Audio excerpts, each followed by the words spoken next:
Bismillahirrahmanirrahim. Assalamualaikum warahmatullahi wabarakatuh. Semoga kalian semuanya dalam keadaan sehat ya. Pada video kali ini, Ibu akan menjelaskan lebih detail mengenai materi penyusunan proposal.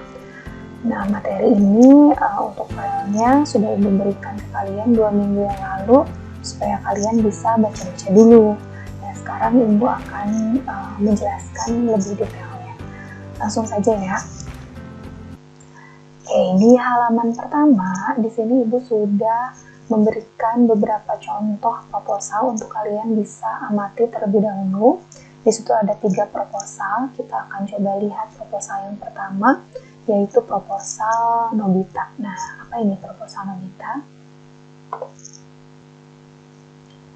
Oke, untuk contoh proposal dengan judul proposal Nobita ini, Ibu ambil dari halaman jurnalmanajemen.com dengan judul contoh proposal usaha lengkap beserta cara menyusunnya. Kita coba lihat di dalam halaman ini tidak hanya menampilkan contoh proposal saja, tetapi juga terdapat penjelasan mengenai proposal itu sendiri. Nah, di sini dikatakan bahwa proposal usaha itu tidak sama dengan proposal kegiatan. Nah, proposal usaha itu adalah proposal yang ditujukan kepada calon investor untuk meyakinkan mereka bahwa usaha kita akan benar-benar berhasil. Dengan kata lain, proposal usaha ini biasanya digunakan untuk mengajukan permohonan modal untuk usaha kalian. Lalu selanjutnya, di sini juga disampaikan 3 aspek penting yang harus ada di suatu proposal usaha. Yang pertama adalah judul usaha. Jadi judul usahanya itu harus yang unik. Misalnya nih, contohnya usaha pembuatan Donsus 88 atau donat suweg suji sebagai inovasi makanan kaya akan klorofil dan sebagai upaya dalam mengoptimalkan hasil dari tanaman jenis umbi-umbian. Yang kedua, proposal kalian itu harus memberikan kesan rapih secara administratif. Artinya, apa yang diinginkan oleh calon investor itu pastikan informasinya itu ada di proposal kalian. Dan penulisannya pun harus rapi dan menarik, jadi investor juga tidak akan bosan baca proposal kalian.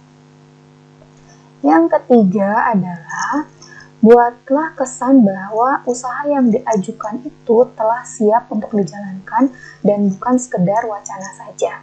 Nah, ini bisa diimplementasikannya seperti apa?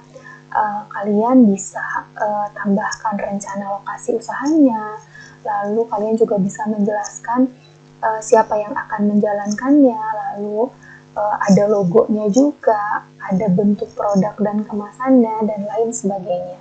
Jadi itu adalah 3 hal atau 3 tips dari halaman website ini ketika kalian ingin membuat proposal usaha. Oke. Nah, selanjutnya ada pengertian proposal usaha.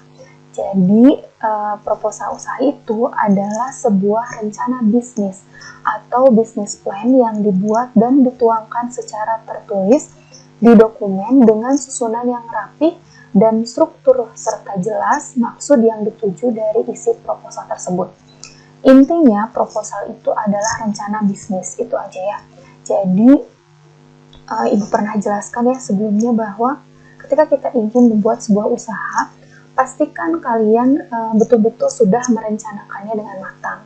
Jadi kalau misalnya ke depannya itu ada permasalahan, nah itu kalian bisa lebih siap dalam menghadapi masalah-masalah tersebut ketika rencana kalian memang sudah matang. Nah itu ya untuk pengertian proposal usaha. Nah selanjutnya di halaman ini juga terdapat informasi mengenai manfaat proposal usaha. Jadi memang proposal usaha ini banyak sekali manfaatnya ya. Yang pertama kita lihat sebagai alat komunikasi yang nantinya menjadi pedoman untuk menyampaikan gagasan kepada pihak lain untuk bisa menarik investor. Ini yang tadi ya tujuan di awal. Jadi biasanya proposal usaha itu memang digunakan untuk menarik investor supaya memberikan dana ya, untuk usaha kalian. Nah, nomor 2 manfaatnya juga membantu para wirausaha untuk bisa berpikir dengan kritis dalam memasuki bidang tersebut. Yang ketiga, proposal juga mampu membandingkan antara perkiraan dan hasil nyata yang ada di lapangan. Nah, tadi kan proposal itu adalah rencana bisnis yang didokumentasikan. Jadi, ketika rencana itu misalnya sudah dijalankan, karena kita punya dokumen rencananya, itu bisa jadi bahan perbandingan. Awalnya rencananya gimana sih? Nah, ini ternyata nyatanya gimana sih? Nah, itu akan lebih mudah untuk dibandingkan. Lalu nomor 4, proposal dapat membuktikan dana yang telah masuk dengan sumber yang jelas dan ditulis secara rinci dan teliti. Nah, ini proposal juga isinya kan itu ada rencana keuangan ya, atau laporan keuangan. Jadi dari proposal kita bisa membuktikan dana yang udah masuk itu dari siapa aja sih, gitu ya. Itu nanti ada datanya gitu kalau kita bikin proposal. Lalu selanjutnya yang kelima, dapat memberikan gambaran kepada wirausahawan sekaligus menguji kewajibannya sebagai pengelola usaha tersebut. Dan yang terakhir, dapat mempermudah perizinan tempat jika kalian misalnya ingin menyewa sebuah tempat untuk usaha kalian. Jadi kalau ingin sewa itu kalian sudah punya dokumennya nih, yaitu proposal yang sudah kalian buat. Nah, itu tadi beberapa manfaat dari proposal. Selanjutnya kita akan langsung melihat contoh proposal yang sudah jadi ya. Oh ya, ini sebelum ke contohnya, ini proposal itu biasanya memenuhi unsur-unsur berikut ya. Yang pertama itu ada yang namanya pendahuluan.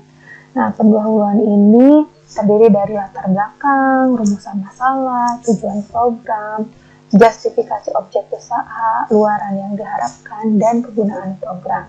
Tapi nanti sebetulnya ini bisa dibuat lebih singkat. Misalnya latar belakang, visi misi, tujuan sebetulnya itu udah cukup.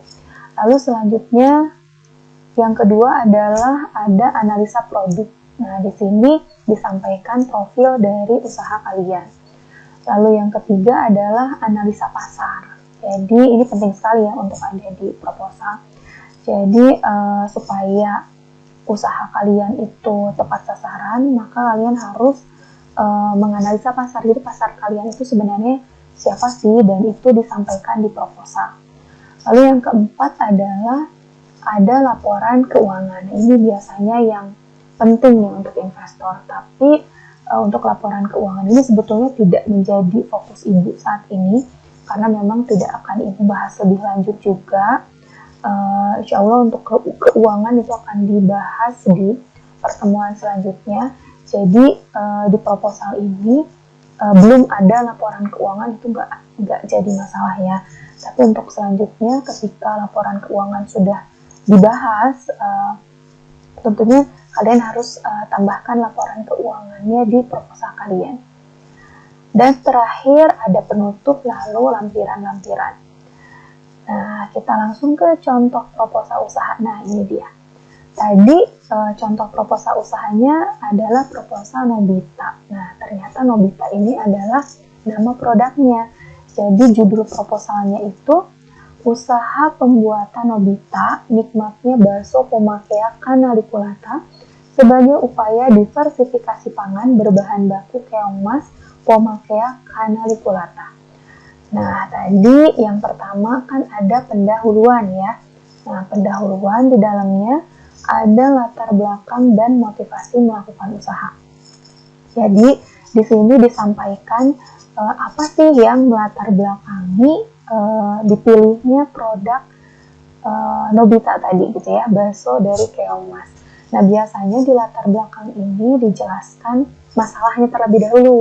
Jadi sebetulnya ada masalah apa sih, masalah apa yang membuat penulis atau pembuat usaha ini itu terpikir untuk membuat produk tersebut gitu. Nah, ternyata di sini kalau kalian baca ya, jadi ternyata ada permasalahan keong mas ini menjadi salah satu hama utama di areal sawah. Jadi biasanya itu petani itu sampai bisa gagal panen karena keong mas ini gitu ya. Nah, petani juga sebetulnya sudah berusaha untuk mengendalikan hama keong mas ini dengan menggunakan pestisida, tapi ternyata setelah dilihat itu menimbulkan dampak yang merusak lingkungan. Nah, ini ada ya di sini, menimbulkan dampak yang merusak lingkungan. Nah, selanjutnya di paragraf 3 disampaikan, nah sebetulnya keong mas ini jika dikelola dengan baik itu dapat menambah penghasilan petani. Karena apa? Ini keong mas dapat dimanfaatkan sebagai pakan ternak, ikan, udang, bahkan sebagai sumber makanan berprotein tinggi bagi masyarakat. Obat-obatan juga bisa. Jadi banyak sekali potensi dari keong mas tersebut jika dikelola atau dimanfaatkan dengan baik. Nah, di sini cukup jelas ya. Jadi ada masalahnya, lalu dari masalah tersebut ada solusinya, yaitu pemanfaatan keong mas menjadi produk lain. Nah, selanjutnya di pendahuluan juga ada peluang usaha berdasarkan produk. Di sini disampaikan seberapa besar sih peluang usaha apabila menggunakan bahan baku keong mas. Nah, di sini disampaikan bahwa di Kabupaten Sukoharjo, jadi di daerah yang akan yang akan dibangun usaha ini, itu banyak sekali lumbung padi yang memiliki areal pesawahan yang cukup luas. Nah, keong mas itu pasti ada tuh di areal permasalahan tersebut. Dan ternyata di Kabupaten Sukoharjo juga keong mas ini menjadi permasalahan. Karena itu tadi, keong mas ini menjadi hama. Dan di masyarakat Sukoharjo sendiri ternyata belum mampu memanfaatkan keong mas dengan baik. Nah, itu menjadi peluang untuk pemanfaatan keong mas sebagai bahan olahan makanan. Karena di daerah tersebut biasanya olahan makanannya itu sate keong. Nah, di sini dicoba atau pembuat usaha ini terpikirkan untuk membuat olahan makanan yang lain, yaitu bakso. Kenapa bakso? Karena seperti yang kita tahu, bakso ini juga digemari oleh masyarakat. Nah, itu ya. Jadi di sini disampaikan peluang usahanya di daerah Kabupaten Sukoharjo ini. Selanjutnya, di pendahuluan juga ada perumusan masalah. Sebenarnya perumusan masalah ini mirip juga dengan latar belakang, tapi lebih detail ya. Nah, di sini misalnya contohnya sudah disebutkan nama produknya gitu ya. Tadi nama produknya adalah Nobita. Lalu disampaikan kembali bahwa keong mas ini sering dijumpai sebagai hama gitu ya, karena memang tidak diolah secara optimal. Lalu di bagian paragraf keduanya dijelaskan bahwa ya keong mas ini memiliki banyak potensi sehingga bisa dijadikan suatu usaha yang menguntungkan. Nah, itu rumusan masalah. Lalu ada juga tujuan program. Nah, tujuan programnya di sini sudah jelas ya. Tujuan program dari suatu usaha adalah untuk menghasilkan keuntungan. Lalu nomor 2, mengembangkan keong mas sebagai bahan pangan produk olahan berprotein tinggi yang menarik dan bermutu. Dan masih ada beberapa tujuan dari program atau usaha ini. Nah, lalu setelah tujuan ada justifikasi pemilihan objek usaha. Nah, ini biasanya menjelaskan karakteristik dari objek usahanya. Karakteristiknya itu kan tadi objek usahanya itu kan tadi keong mas ya. Nah, jadi di sini dijelaskan keong mas itu apa sih gitu ya. Nah, itu justifikasi pemilihan objek usaha. Oke, selanjutnya ada luaran yang diharapkan. Jadi harapan dari pembuatan produk ini apa sih gitu ya. Kita lihat contohnya, misalnya nomor 1. Jadi produk bakso keong mas ini harapannya akan menghasilkan produk bakso yang berkualitas dan menarik konsumen. Itu yang pertama. Lalu yang kedua, membuat terobosan baru produk makanan berbahan dasar hama tetapi memiliki cita rasa yang enak dan bergizi, harganya pun terjangkau. Lalu menciptakan unit usaha bakso berbahan baku keongmas. Lalu juga harapannya akan terjalin kemitraan atau kerjasama dengan para petani. Nah, itu luaran yang diharapkan. Ada juga kegunaan kegunaan program. Nah, jadi kegunaan dari usaha ini disampaikan misalnya tadi kan ya pemanfaatan hama gitu, yang awalnya hama merusak tetapi jadi bermanfaat karena diolah menjadi makanan bergizi tinggi. Lalu meningkatkan nilai ekonomi dari keongmas, mengurangi jumlah populasi hama keongmas, dan juga menumbuhkan jiwa wirausaha. Nah, selanjutnya tadi kan bab pertama itu pendahuluan ya. Nah, sekarang yang kedua adalah analisis produk. Di sini biasanya disampaikan profil ya atau karakteristik dari produk yang akan kalian buat. Nah, ini misalnya contoh ada jenis. Nah, jenisnya kan tadi makanan ya, makanan olahan berprotein tinggi. Lalu nama produknya, tadi nama produknya Nobita, dan ada juga karakteristiknya. Nah, di sini disampaikan karakteristik dari produknya, merupakan produk makanan olahan berbahan baku dari hama keongmas, di mana keongmas memiliki kandungan protein yang tinggi sehingga merupakan makanan yang bergizi untuk kesehatan. Lalu ada logo juga, jadi logo disampaikan di sini. Nah, keunggulan juga boleh ya ditambahkan. Jadi disampaikan keunggulan-keunggulan dari produknya. Lalu ada juga keterkaitan dengan produk lain atau bahan baku. Nah, di sini ada tabel perbandingan nih, karena kan contoh yaitu kalau produk lain dari bakso itu kan ada bakso sapi ya, di sini ada perbandingannya, ada bakso ayam, ada bakso ikan. Nah, ini agar investor itu atau yang membaca itu bisa membandingkan gitu, apa sih kelebihannya bakso keongmas dengan bakso-bakso jenis yang lain. Yang ketiga ada analisa pasar. Ini sangat penting ya. Agar produk kalian itu pasarnya tuh jelas gitu ya, tepat sasaran. Nah, ini contoh dari analisa pasar, misalnya ada gambaran umum usahanya terlebih dahulu, dijelaskan. Lalu ada profil konsumen, ada potensi dan segmentasi pasar. Jadi misalnya ini rencananya dijualnya di mana nih gitu ya.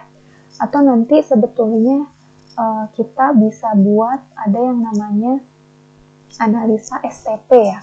Jadi ada analisa segmentasi, targeting, dan positioning. Nah, itu bisa disampaikan di sini. Termasuk analisa SWOT yang pernah kita bahas sebelumnya, itu juga bisa dipasang di sini juga ya, di analisa pasar. Karena itu berhubungan dengan berhubungan dengan pasar gitu ya. Atau konsumen yang akan kalian targetkan. Lalu boleh juga menambahkan media promosi yang akan digunakan atau target atau rencana penjualan selama berapa bulan gitu ya misalnya. Lalu strategi pemasaran yang digunakannya misalnya mau apa aja. Nah, tadi ini analisa pasar ya. Selanjutnya ada analisa keuangan. Ini bisa dilihat contohnya seperti ini. Ada analisa biaya. Ini biasanya perhitungan ini tuh diperlukan untuk menentukan harga jual biasanya ya. Tapi ini nanti akan kita bahas lebih lanjut di pertemuan selanjutnya. Nah, lalu setelah ada analisa keuangan, nah di sini juga bisa ditambahkan metode pelaksanaan program. Jadi ini lebih ke rencana produksinya. Dari mulai persiapan lokasi, persiapan peralatan, persiapan bahan baku, lalu cara produksinya seperti apa, pengemasan, pemasaran produk, promosi, dan juga di sini ada jadwal kegiatan program. Terakhir adalah rancangan biaya. Nah, itu contoh dari proposal Nobita yang menurut Ibu proposal ini sangat lengkap. Sebetulnya ini levelnya udah mahasiswa ya. Jadi nanti kalau untuk kalian, karena memang kalian masih SMA, nanti Ibu akan menyampaikan standar minimal yang memang untuk kalian gitu ya, untuk SMA. Tapi kalau misalnya kalian bisa buat yang seperti ini tuh keren banget gitu ya, berarti kalian itu sudah hampir sama dengan mahasiswa gitu ya. Nah itu ya, ini salah satu contoh proposal yang bisa kalian adaptasi. Kita lanjutkan. Nah ini sudah ya untuk proposal Nobita. Di sini juga Ibu menyampaikan contoh proposal yang lain, yaitu proposal bisnis Capricorn. Kita coba lihat juga ya. Nah, untuk proposal bisnis Capricorn ini Ibu ambil dari halaman website dosenmuda.org. Kita lihat isinya. Di sini ada cover. Nah, ini covernya masih yang standar ya, masih yang formal. Tapi nanti kita akan coba membuat desain covernya itu lebih menarik lagi gitu ya, biar investor yang lihat itu tertarik untuk membaca proposal kalian. Nah, di sini ada kata pengantar, sebetulnya tidak ada, tidak apa-apa. Daftar isi juga kalau tidak ada juga tidak apa-apa ya. Nah, sama seperti yang tadi proposal Nobita, ini bab 1 pendahuluan, tetapi ini isinya lebih singkat ya. Jadi hanya ada latar belakang ya, tadi sama, lalu visi misi, dan ada tujuan usaha. Nah ini boleh seperti ini ya, singkat tetapi cukup jelas gitu. Ini visi misi, visi apa sih? Visi itu adalah cita-cita yang ingin kalian perjuangkan gitu ya. Misalnya di contoh visi dari usaha Capricorn ini, menjadi usaha olahan jagung pipil yang terpercaya dan inovatif. Nah, itu visi. Kalau misi apa? Kalau misi itu adalah cara untuk kalian bisa menggapai atau mewujudkan visi kalian. Contoh misalnya nih, misinya menciptakan produk yang sehat dan murah gitu ya. Terus membudidayakan cemilan jagung. Nah, itu termasuk ke dalam misi. Lalu ada tujuan usaha. Nah, ini sama ya seperti yang tadi. Nah, bab 2-nya kalau ini judulnya ringkasan eksekutif nih. Kalau yang tadi kan profil ya. Nah, ini sama aja sih maksudnya. Kalian bebas lah mau pakai yang mana istilahnya ya. Tapi ini maksudnya sama, yaitu menjelaskan profil dari usaha kalian. Jadi ada profil perusahaan, ada bidang usaha, ada rencana desain dan pengembangan, terus ada rencana operasi dan manajemen. Nah itu ya. Untuk tapi sayangnya coba Ibu lihat di sini kurang detail untuk produknya ya. Nah misalnya karakteristik produknya di sini menurut Ibu kurang detail, jadi kalian bisa ambil contohnya yang proposal Nobita tadi ya untuk profil usaha. Lalu untuk rencana desain dan pengembangan, rencana operasi dan manajemen, ini boleh juga ditambahkan. Lalu yang bab ketiga ini sama, yaitu analisis pemasaran. Nah ini ya yang seperti Ibu sampaikan tadi. Sebelumnya kan kita sudah pernah bahas analisa SWOT ya. Nah, analisa SWOT itu kalian bisa bisa kalian masukkan di pemasaran. Nah, tambahannya ada analisa STP. Nanti kita akan bahas lebih lanjut ya. Lalu ada lagi analisa marketing mix atau 4P.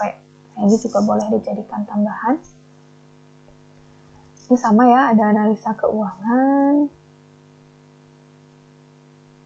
Lalu penutup. Nah, ini lebih singkat, tapi proses produksi nggak ada ya. Ini mungkin kekurangannya tidak ada proses produksinya.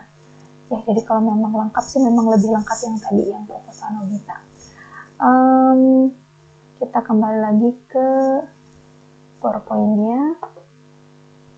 Nah, di sini ada proposal risol buah. Nah, kita coba lihat juga.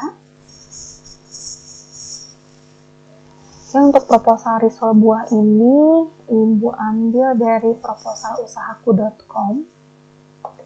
Kita coba bandingkan ya dengan proposal-proposal sebelumnya. Nah, ini covernya masih formal. Nah, bab satunya nih profil nih. Sebetulnya agak aneh ya. Di sini judulnya profil, tapi di sini latar belakang gitu ya. Latar belakang itu sebetulnya masuknya ke pendahuluan, jadi lebih pasnya judulnya bukan profil ya, tapi pendahuluan. Nah, cuman di sini isi latar belakangnya sih oke ya. Nah, hanya penempatan dari submateri dengan subjudul dengan judul utamanya. Menurut Ibu tadi kurang pas. Ada visi misi juga ya di sini. Nah, ini jenis usaha baru nih masuknya ke profil usaha. Tujuan itu masuknya ke pendahuluan. Lalu bab 2 ada pasar ya, kegiatan pasar dan pemasaran. Oke, ini mirip dengan analisa pasar yang tadi. Nah, ya, seperti itu. Oh, lalu ada ini ya, manfaat buah-buahan ya. Mungkin ini bisa masuknya ke karakteristik produk saja ya sebetulnya. Oke. Nah, di sini ada analisa SWOT juga. Ini masuk ke pemasaran gitu. Dan ada aspek produksi. Nah, ini ada aspek produksi nih, bagus ya. Jadi ada rencana produksinya seperti yang tadi di proposal Nobita. Peralatan yang dibutuhkan apa saja, bahan bakunya apa, caranya gimana gitu ya, cara buatnya. Lalu ini ada aspek keuangan. Ini bedanya urutannya aja ya. Jadi urutannya memang tidak ada ketentuan sih. Kalian mau aspek keuangan dulu, baru produksi boleh, atau produksi dulu, terus keuangan juga boleh. Lalu penutup. Oke, Ibu pikir contohnya sudah cukup jelas ya. Ada 3 contoh, ini bisa menjadi referensi kalian untuk membuat proposal nanti. Nah, selanjutnya pengertian dan manfaat proposal. Ini tadi sudah ya. Nah, coba. Jadi apa itu proposal? Nah, proposal itu tadi apa? Rencana bisnis ya. Jadi rencana bisnis yang didokumentasikan, tujuannya jelas, strukturnya juga rapi. Nah, itu adalah pengertian dari proposal. Boleh ditulis di buku catatan ya, biar nggak lupa. Lalu, kenapa perlu membuat proposal? Kenapa? Tadi banyak sekali ya manfaatnya ketika kalian membuat proposal. Contohnya tadi untuk apa? Pengajuan dana dari investor. Lalu tadi juga bisa sebagai pedoman ya, atau bisa digunakan untuk sewa tempat usaha ya. Nah, terus tadi juga manfaatnya itu bisa digunakan supaya wirausahawannya itu pikirannya itu kritis gitu ya.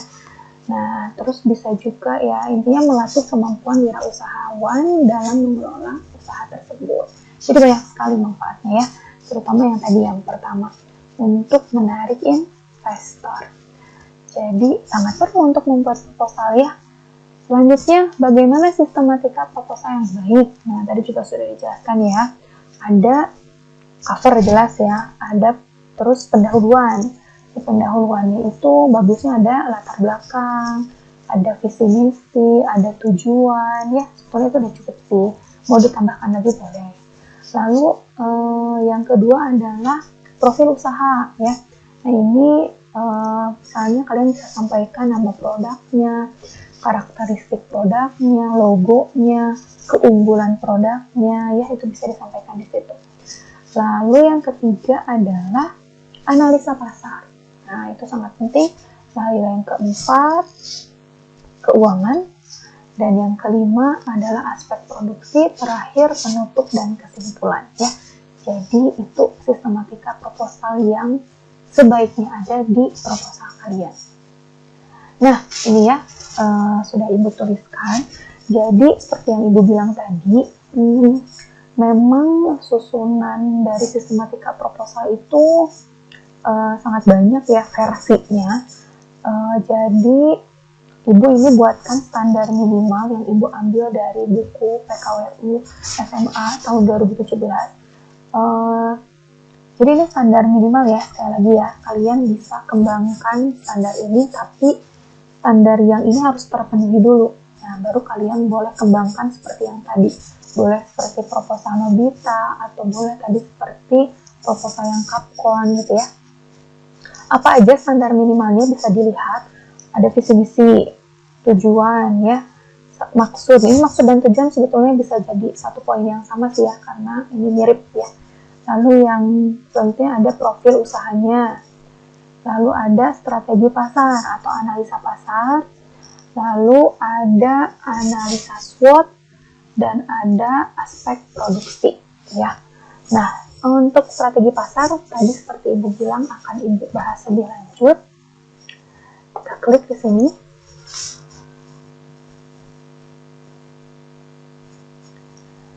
Nah, ini Ibu ambil langsung contoh analisanya ya. Kan kalau analisa SWOT itu sudah pernah dibahas. Nah, sekarang Ibu akan menjelaskan analisa STP. Jadi, analisa STP ini biasanya digunakan untuk menentukan pasar kalian. Jadi, pasar kalian itu sebenarnya siapa sih? Biar produk kalian itu tepat sasaran. Jadi, jangan sampai kalian bikin produk yang nggak laku gitu, yang sebetulnya tuh pasarnya nggak ada. Nah, makanya penting banget untuk kalian membuat analisa STP terlebih dahulu. Nah, STP itu adalah singkatan dari segmentasi atau segmenting, targeting, dan positioning. Ini contoh STP untuk restoran dengan nama Marine Resto. Oke, kita langsung saja ke segmentasi. Nah, ini. Apa itu segmentasi? Segmentasi itu pengelompokan ya. Jadi kan pasar itu luas ya, heterogen, macam-macam. Jadi dikelompokkan berdasarkan kebutuhan atau berdasarkan sikap gitu ya, dikelompokkan menjadi homogen gitu ya. Contoh nih, pengelompokan berdasarkan geografis atau wilayah. Di sini disebutnya segmentasi geografis. Jadi ini biasanya pengelompokannya itu berdasarkan iklim gitu ya, atau posisi tempatnya gitu. Di sini dikatakan segmentasi geografis dari restoran Marine Resto itu di wilayah-wilayah pantai Indonesia, khususnya tempat wisata agar dekat dengan bahan baku.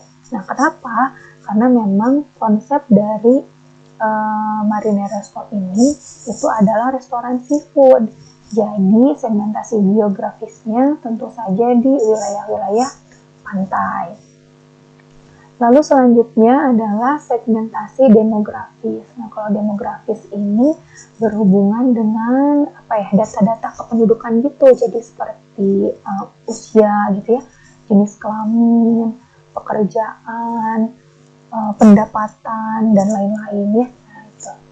Nah, ini contohnya nih untuk Marine Resto tadi, segmentasi demografisnya itu untuk semua umur. Jadi anak-anak, remaja, dewasa itu menjadi target dari restoran ini. Lalu ada segmentasi psikografi. Nah, kalau psikografi ini berhubungan dengan gaya hidup.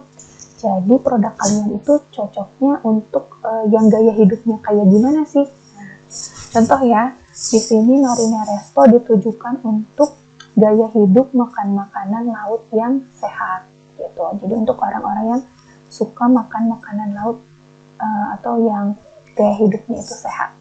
Itu segmentasi, bisa dipahami ya. Lalu selanjutnya yang kedua tadi ST. T-nya itu adalah targeting. Kalau targeting itu lebih fokus lagi, jadi targetnya usaha ini tuh siapa sih gitu. Ya, lebih detailkan lagi, difokuskan lagi. Nah, di sini contohnya untuk restoran Marine Resto, itu target utamanya adalah semua masyarakat yang berkunjung ke pantai. Nah, terus kan biasanya capek tuh, udah main dan lapar. Nah, itu harapannya itu datang ke restoran Marine Resto, karena restoran ini memberikan fasilitas para pengunjung pantai yang sedang berlibur gitu. Itu targeting. Selanjutnya yang terakhir adalah positioning. Nah, positioning itu kayak apa ya? Jadi di hati masyarakat itu produknya itu gimana sih gitu, punya keunggulan apa sih? Memposisikan produknya sebagai apa sih? Nah, seperti itu ya. Nah, ini contohnya positioning dari restoran Marine Resto adalah more than just seafood resto. Jadi restoran seafood yang lebih dari restoran seafood biasa.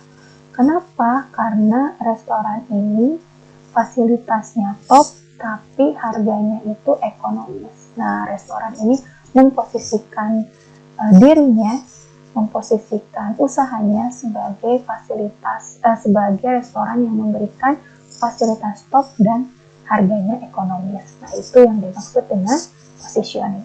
Nanti sebenarnya untuk analisa STP ini juga akan dibahas lagi ya di semester 2. Karena semester 2 itu kita akan memang lebih fokus ke pemasaran, khususnya pemasaran digital. Oke, untuk STP Ibu pikir cukup ya. Kita lanjutkan.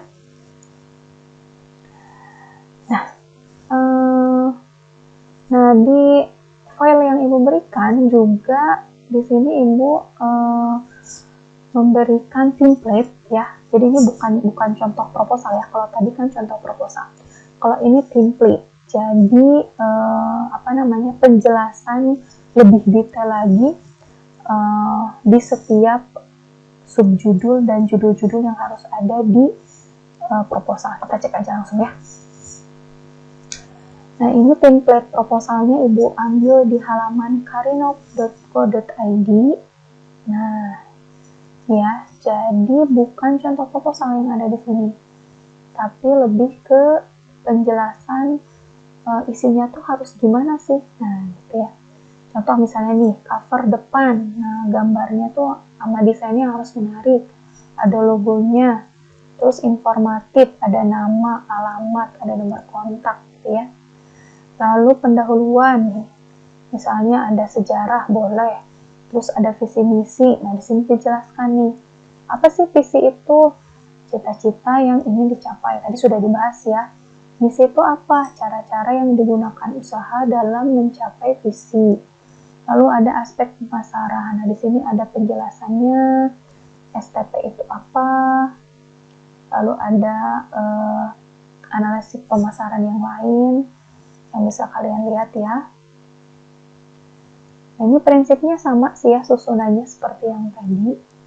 Nah, ini berarti berhubungan dengan profil usaha ya.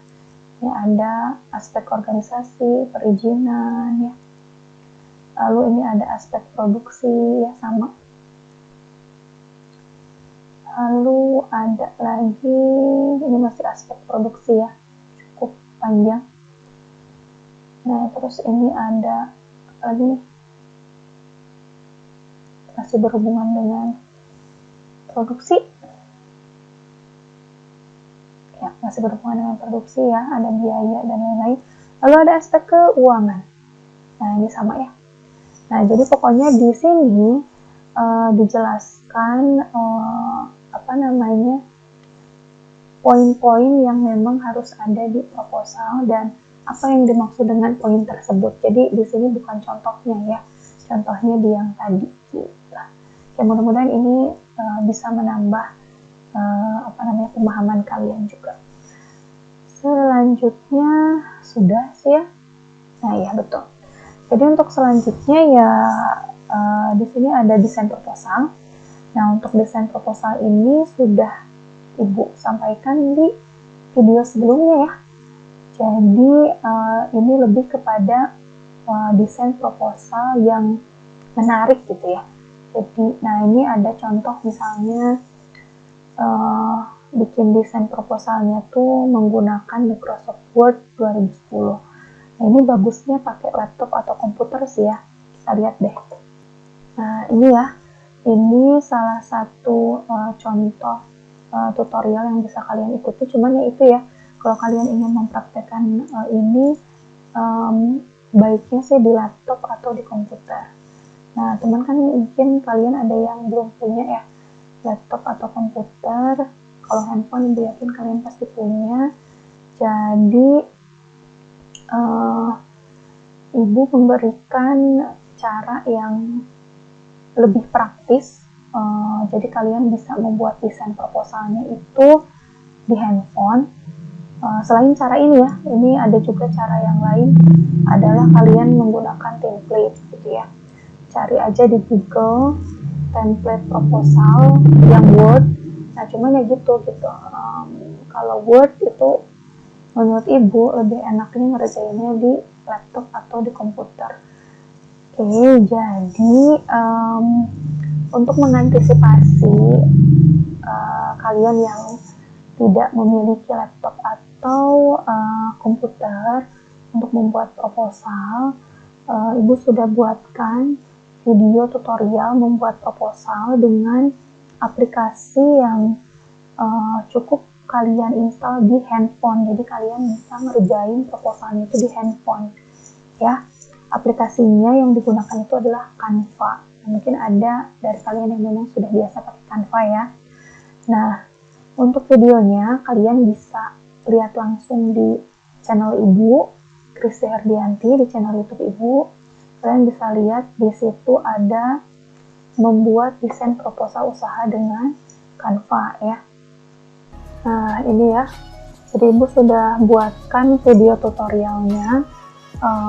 Silahkan kalian nanti bisa mencobanya. Nah selain bisa dilihat di channel YouTube ibu langsung, ibu juga sebetulnya sudah mengirimkan link video ini ke Google Classroom kalian ya. Kalian bisa cek di pengumuman ya. Nah ini ada materi baru ya, materi pertemuan 5. Oke, jadi videonya juga video yang pembuatan proposal itu juga sudah ibu masukkan linknya di materi pertemuan 5 di sini ya. Jadi ini silahkan kalian cek untuk teknis pembuatan desain proposalnya. Lalu seperti yang tadi disampaikan di profil usaha, bahwa sebaiknya proposal usaha kalian itu memiliki logo ya sebagai identitas dari atau simbol dari usaha kalian, supaya masyarakat itu bisa lebih ingat dengan produk yang kalian tawarkan. Nah untuk pembuatan logo juga itu sudah ibu buatkan juga videonya ya di sini. Ini ada juga di Google Classroom, di blog ibu juga ada ya di catatan pkwu.wordpress.com. Nah ini kalau kalian yang nggak mau buka Google Classroom, di sini juga ada videonya, masih loading. Nah ini, kalau ini video untuk bikin logo ya, bikin logonya ini gampang banget, nggak sampai 10 menit mungkin ya, tinggal pilih aja. Itu silahkan kalian nanti lihat tutorialnya. Lalu ini adalah video untuk membuat desain proposalnya ya. Di sini juga ada di channel YouTube ibu juga ada ya, pokoknya video-video yang berhubungan dengan PKWU itu semuanya ibu upload di channel ibu. Nah itu mungkin ya untuk materi hari ini. Oke, ini desain proposal sudah ya. Jadi sebetulnya bebas sih, kalian mau ngikutin tutorial yang ibu berikan silahkan. Ibu mencoba untuk mempermudah kalian, atau kalian punya versi sendiri, silahkan bebas ya, yang penting ngerjain proposalnya. Nah, ini untuk logo, selain bisa menggunakan cara yang tadi ya, yang ada di video yang ada di Google Classroom, kalian juga bisa coba link ini, yaitu video pembuatan logo menggunakan aplikasi Android, yaitu Fescue dan PicArt. Nah, mungkin kan kalian masih ingat ya, waktu Ibu perkenalan materi PKWU di awal, nah itu kan Ibu banyak tuh munculin logo-logo hasil kakak tingkat kalian yang bagus-bagus, kayak kartun-kartun gitu ya. Nah, itu kalian bisa bikin di Fescue dan diedit lagi di PicArt, atau bolehlah kita lihat terus sebentar ya. Ini Ibu videonya ngambil dari channel siapa nih ya, jadi Ibu nggak bikin sendiri untuk ini. Nah, nih tuh ya, logonya bisa bagus gitu. Ini bikinnya cepat loh. Tadi ya pakai Fescue sama PicArt, jadi kalian boleh pakai cara ini. Jadi bebas sih sebetulnya, kalian mau pakai cara yang mana, yang kalian suka aja. Yang penting di proposalnya ada logonya ya, dan bukan logo orang lain, tapi logo bikinan kalian sendiri. Oke, itu untuk desain logo ya. Nah, tadi ingin lebih cepat, nah tadi ya pakai free logo online. Nah, ini ada free logo online, ini lebih cepat lagi nih. Jadi